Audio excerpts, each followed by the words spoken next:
I think the first half was very impressive. A lot of very good actions in attack, created some interesting moments and scored three early goals, which I believe were all very good. But we put the foot off the pedal, maybe from the mistake of Ricardo, where it was trying to pass the goalkeeper, and we had already seen that in the analysis. They nearly stole a ball. Steven nearly stole a ball against Pirates when they were trying to play that first station pass, and the field was not too good, and it did not have good contact. Immediately, we got punished. We came in second half.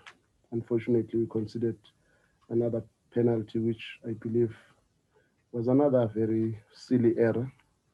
But in football, you must expect these things. Then we went on to try and push for more. We managed to get, but unfortunately, we gave it away again. Tactically, in our structure, defensively on set pieces, we always kept the right shape up until that stupid moment where I don't know what happened to one of our players who's always been key in that zone where they scored. He moved away from the area and created a chance out of nothing. And from there, the game became very scrappy. We looked like we wanted to give it to them. I even thought maybe it's that time where we are having Christmas with our people. I think that is the game where we started now showing signs that we wanted to donate at all costs. Fortunately, we managed to hang in there and kept the result. The boys worked very hard. The conditions of the pitch were not very good because yesterday there was rugby here and the players complained that it was a little bit heavy. That's why we could not keep the same momentum. But it's work in progress. We believe we'll hang in there and see what we can achieve going into the next match.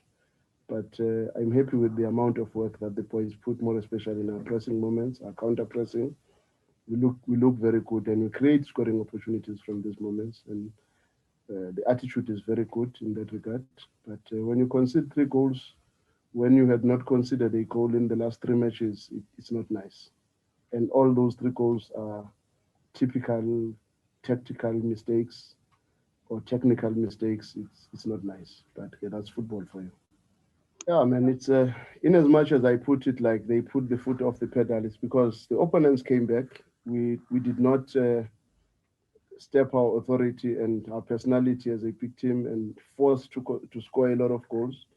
But we still played well. But unfortunately, these scrappy mistakes, because the mistake that resulted into a penalty, we could have pressed earlier, but we left it hanging and hanging. And when they played the deep ball, we could not deal with it. And unfortunately, Ricardo reacted with his hand, which resulted in a penalty. But in general, we still kept the game, the control of the game, but we never really decided to drop maybe into the middle third to make sure that we do not give them a lot of moments to play in between our lines. Because if the field is heavy, which is the comment that you are getting now late in the game, that the legs were going because the field was muddy and all that, we could have dealt with the situation a little bit better had we known. But nobody came out and vocal enough to say maybe it's that time of the game where we have to keep it a little bit quiet and use breaks behind their defense, because we could have easily punished them behind Mario and Kumalo, but we never did that. On Dennis's one, Dennis came back with a flu, and we felt there is no reason to risk it. Kennedy has always done well, and to be honest, even now when Kennedy has considered three goals, we will be unfair to think it was because of him that we considered three goals. Because let's be fair, the first goal was a mistake which Majoro took it very well. The second one was a penalty, and the third one we did not keep to our proper zonal marking in our line in defense and opened a zone which we knew, because it's an area where in our analysis we knew that Nyongo always takes that area and is very dangerous in that area. With Mario Poison coming short into the near post, they always try to open that zone and exploit it. And when they did not have Nyongo, we knew the same, that maybe they will still bring Mario Poison into that hole or bring Kumalo into that hole. But structurally, for whatever reason, I still have to check with the player consent. He was not in his area. He was in another area which was not his responsibility, because if you check the other corner kicks, when he was in his area, he cleared some of the balls in that area, which for me was just a tactical area, maybe a tactical ill discipline. But I wouldn't really want to blame Kennedy for the goals considered. I would have blamed him for the situation that in the last stages of the game where he played the ball into the traffic. If that could result in a goal, then I would say, what were you trying to do as a senior goalkeeper, playing the ball into traffic when you've got Lyle free, when you've got Mudau free in the channels? But all the goals that he considered, I would like to really protect him and say there was nothing much he could do with those. Yeah, Serino's one, he should be back anytime soon.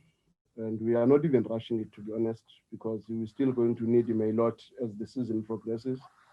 With Afonso, it's a little bit of a delicate issue because the medical team has brought him back to the moon boot, which means he still has another maybe 2, 3, 4 weeks out of training because this ankle of his is troubling him. But we are working around the clock to make sure that he gets back. And it's one area we feel we need to strengthen with a player like Motupa being out injured and a Villa coming out of injury. Then now you've got Afonso not coming in. You are reliant on Kemit and Peter and Mahalwa, which makes us to look a little bit thin in that space. But we are hoping to get them back soon. Sorry, coach. Just a And Ricardo's mistakes that he did today. I always say, if you kill with a sword, you die with a sword.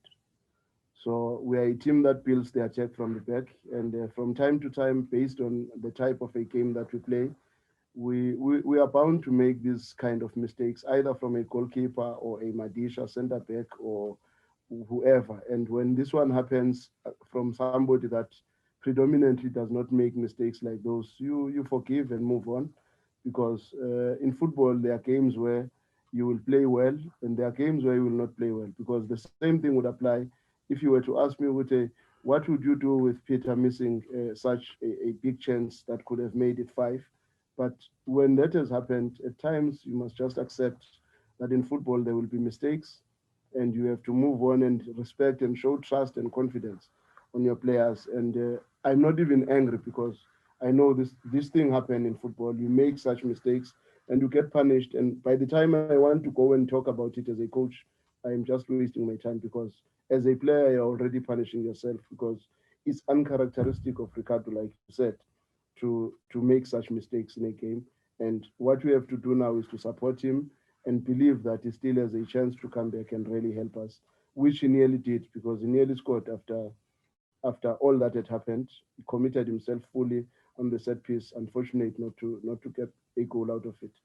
So I don't have issues with it. To be honest, we have looked at our periodization and tried to tweak some of the things in our training program, which I must commend our conditioning department. They've done a little bit better in that space. But I must say it also helped us maybe to bomb out of the MTN8, because that was a big surprise for the team, because we really wanted to go through in this MTN8 and continue. But when we lost a game, which up until today I still believe we deserved to have won the match, but in football these things tend to happen. But that setback maybe galvanized a little bit going into our first match, which was against a big team, and we've kept that momentum.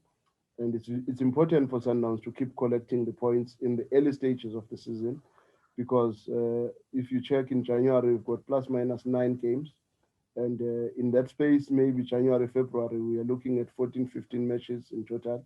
So it's very important that when you still have moments where you can have breathers in between, you plug your gaps and work very hard and make sure that you get the results. And our boys have responded in that regard. And the games that we have won are not the easy games, but one would still feel we dropped 2 points against TTM, which by now we could have been in a far better space. But at times in football, we must just accept and say, maybe if we got a draw in Cape Town City, away from home and won against TTM, the same would have happened. It would give us the same number of points. But when you've got the 3 points away at Cape Town City and 3 points away at FNB Stadium, then it gives you a little bit of comfort to believe that the group is really coming together and we are slowly getting to the condition where the team was in the season when we got 71 points, and we are trying very hard to push for that benchmark and see how far we can go.